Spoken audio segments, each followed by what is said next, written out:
Et le véhicule final, on pourra le bouger comme ça? Ah oui, complètement. Ce sera pas plus lourd.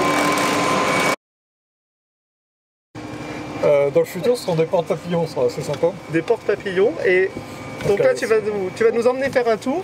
Oui. Ça tombe bien parce que j'ai encore plein de questions pour toi. Eh ben, génial. Très bien. Tu disais donc, on y va quand tu veux. Je sais pas, on est là, on est sur la zone Atlantec, qui est le quartier bas carbone à La Rochelle. Oui, exactement. Que tu connais comme ta poche. Oui. Alors attends, j'ai oublié de brancher la batterie. Ah. On est un peu allongé, c'est un coup à s'endormir au volant, ça.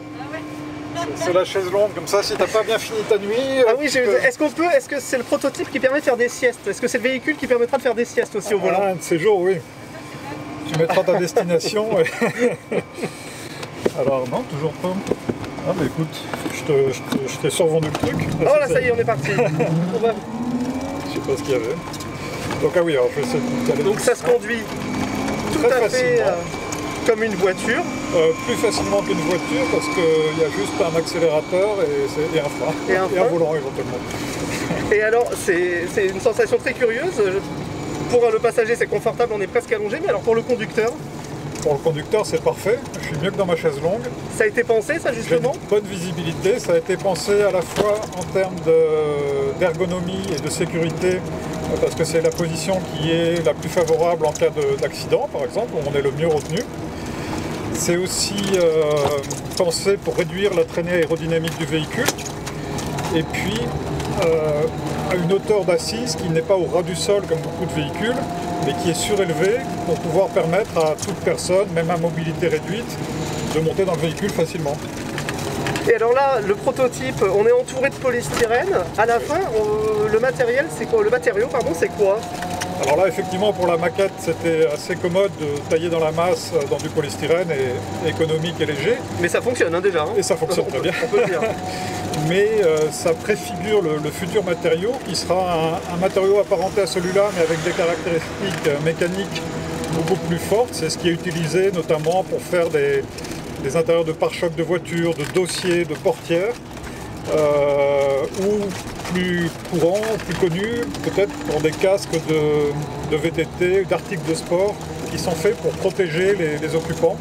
C'est un matériau qui est extrêmement absorbant des chocs et très léger, assez peu coûteux. Donc dans cet objectif d'un véhicule low cost, ça répond bien.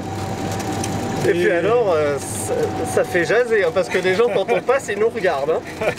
Oui, ça interpelle, si c'est une sorte d'ovni ou d'orni. D'orni. Et alors, oui, pardon, je t'ai coupé, mais du coup, ça répond légèreté, donc écologie, résistant, absorbe les chocs, donc sécurité, oui. Confort. C'est ça.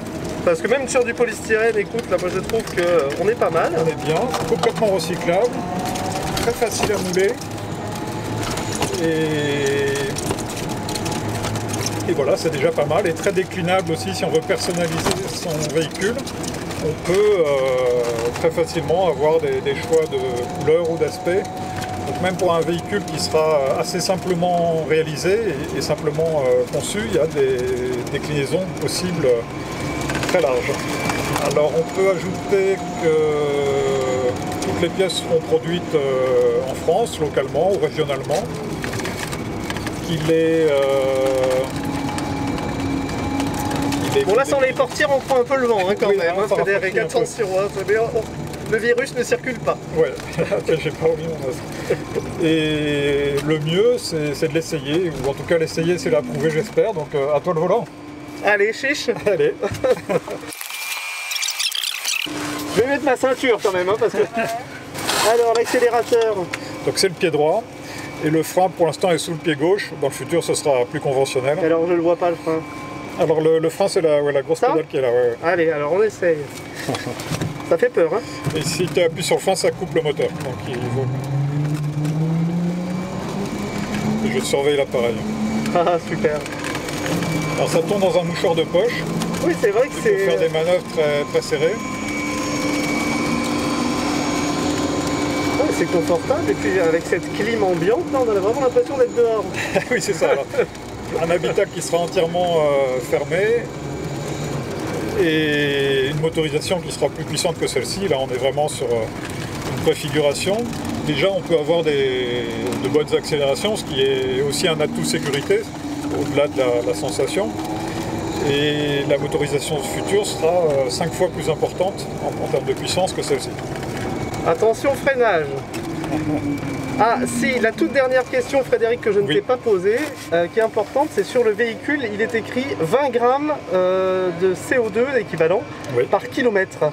C'est ça. C'est beaucoup plus performant que ce qu'on a actuellement sur une petite voiture type Twingo, ou même tu parlais en off de la Zoé électrique. Complètement, c'est vrai, effectivement. La Zoé électrique qui est déjà un très bon véhicule parmi les véhicules électriques en termes de performance globale et avec un impact de l'ordre de 106 grammes de CO2 par kilomètre. Ici, ça a été même notre modèle de référence. On a voulu faire 5 fois mieux que la Zoé, donc peut-être 10 fois mieux que beaucoup d'autres véhicules, et on sera à 20 grammes de CO2 équivalent par kilomètre, ce qui est très très bas. Peut-être un des plus bas de la mobilité. C'est vraiment super, mais il y a quand même un problème que j'identifie, c'est que je dois repartir en vélo et je repartirai bien avec ton auto. Ah ben écoute, à toi le volant. Bon, merci beaucoup. Merci Thibaut.